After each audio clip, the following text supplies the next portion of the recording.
Yeah, this is really exciting. We've never had anything like this in Australia, let alone Sydney. The idea of getting 8 of our most iconic photographers and having a chance to talk to them, a chance to listen to what they've got to say. And they're all so passionate that you're going to get raw information and a lot of fun. I think the war stories are worth listening to.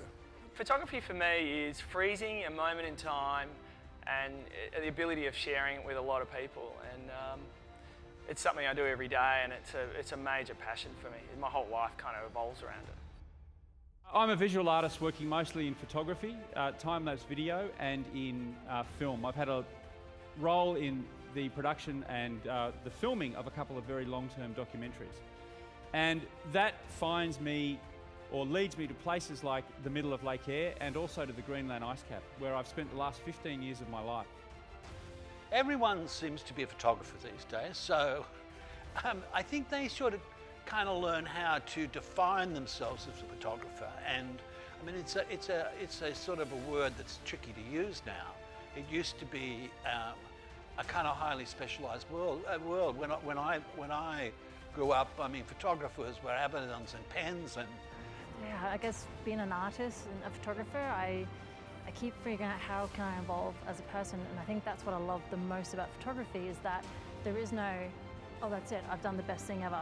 And for sure, there is definitely some thrills when you stand on the cliff's edge. I mean, your heart starts racing, but everything I do is with calculated risk. People often ask me, what's your favourite shot? And I'll always say the next one. And when it comes to shooting, as long as you survive the shoot, that's a good thing. Probably one of the most memorable experiences in photography is when I was chased by an elephant, or actually charged by an elephant. He came so close that I was nearly killed. But it was very exciting because I did get the shot, and that's one of my best-selling shots.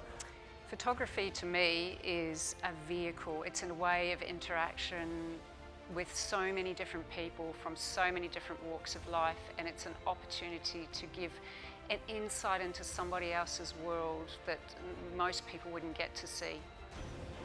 If someone asked me what it meant to be a documentary photographer, I would say it's like a calling where you want to document people's lives and their stories, and then share those stories with a larger audience. I've always really liked the idea of producing really large works that feel cinematic and that you walk into a room and experience and feel as though you can get lost in that whole world.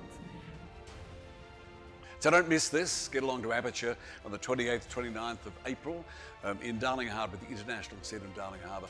We've never had this before, we may not get it again, so come and join us.